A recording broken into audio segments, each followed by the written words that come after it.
maayong uto ka na itong tanan yata karon sa ECD Boxing Gym Squared Circle Down Punch Promotion. I want to interview the head trainer of Squared Circle Down Punch Boxing Gym, Coach William Macas. He is a former rank number 2 in the Philippines in a flyweight division. Naalam ko yung kamay nga pangutanan niya ni mo, Coach.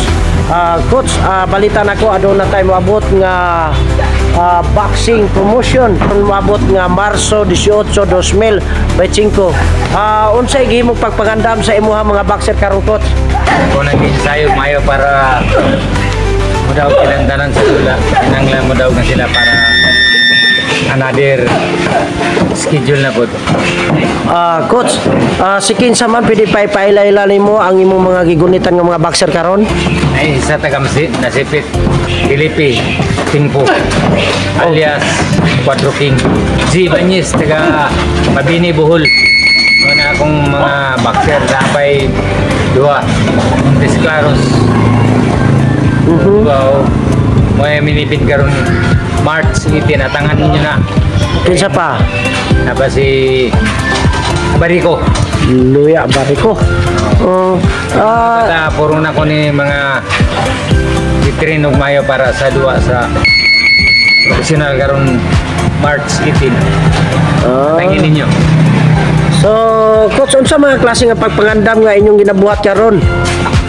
Training may rigid para sa kontra. Unsa mga klase ka na mga sparring, mga ana? Sparring, mga tripling, shadow, pansimbag, speakball, pansimbol, skipping ball. Tanan mga cardio gyud kayo nga mga training na, no?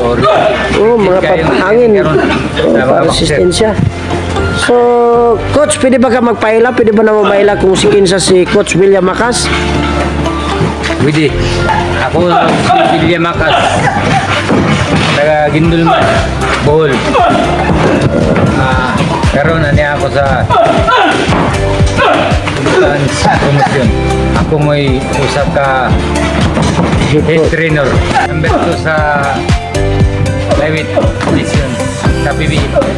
Akong gisampit ang akong mga igala, mga parinti, mga igsuon ako. Tanaw mo karon akong bakbakan sa kilong March 18. Bakbakan sa akong Barangay Obrero, Butuan City.